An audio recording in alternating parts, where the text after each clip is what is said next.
Assalamualaikum warahmatullahi wabarakatuh.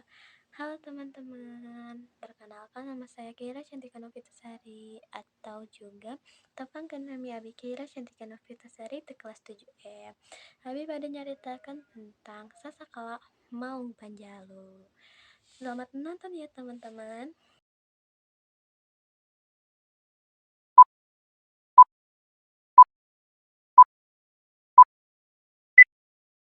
Nurutkeun sepuh putra Raja Pajajaran nu istri dipigarwa ku putra Raja Majapahit sanggeus ngandek 7 bulan maksa hayang ngalahirkeun di Pajajaran. Kusabab teu diidinan anjeunna lolos ku kalunta-lunta mang bulan-bulan. Datang ka wewengkon Panjalu ka kampung Ganjar.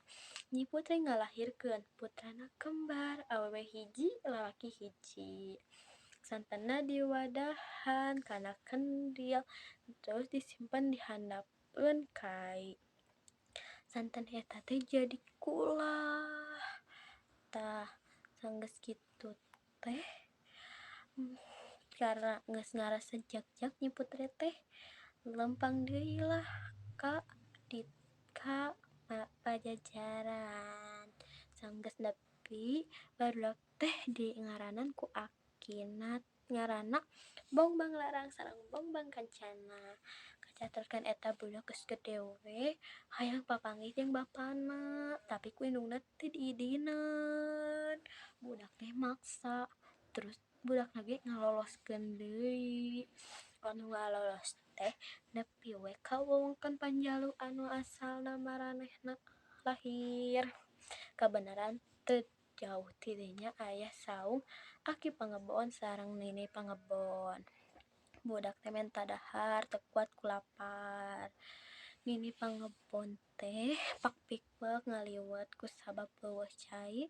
Nini Pangebon teh ngala weh caina ti kulah santen barudak eta baheula. Bakating ku lapar liwat teh dipurak ditodong barang datang Nini Pangebon mawa cai kating ku halap hap pendil teh direbut tuluy ditotor gitu ku Bongbang Kancana. Pendil ujug-ujug amplas ka nu sirahna. Geus kitu teh Nini Pangebon jeung Aki Pangebon baringung. Terus nitah we budak dua barudak eta teh ka Aki Garahang nu ayeuna ngaranna tempatna ngaranna Garahang. Geus kitu teh baru dua budak eta teh patungtun-tungtun ka Aki Garahang. Tuluy menta bantuan meh si pakendina bisa kacabut tinu sirahna. Geus kitu teh Aki Garahang teh kieu dicabut ku Kijang. Sanggeus Kujang anu eta pendil muncrat ka jadi kulah kajajaden ku Aki Garahang dipiara sarta dibewarakeun sangkan eta kulah teu meunang digadabah. Barudak teh nulai matuh di dinya. Dina hiji waktu Aki Garahang teh rek nyaba memeh indit ngomong ka barudak ulah wani-wani ulin ka kulah kajajaden eta. Ari Aki Garahang indit barudak teh jadi kepo. Apa sih yang ada di sana? Aku mau lihat deh gitu. Tapi kalau pakai bahasa Sundanya, aya naon sih di ditu? Hayang ningali euy. Yuk urang ka ditu. Nah, dua barudak eta teh kakulah kajajaden eta pas ningali caina anu nyecep mata seger teu kuat nahan hawa nafsuna si nu awewe teh nganclupkeun sukuna ka cai kulah eta terus nu lalaki isi beungeut dadak weh anu lalaki beungeutna jadi jiga maung anu awewe sukuna puluhan kusabab maranehna rareuwas jadi we maranehna teh patangkep-tangkep bari gugulingan gitu. Jadi ngekayaan eta eta barudakna kan nepi ka ngajerit-jerit gitu. Tulung gitu. Geus kitu teh asup deui ka kula eta duaan pas geus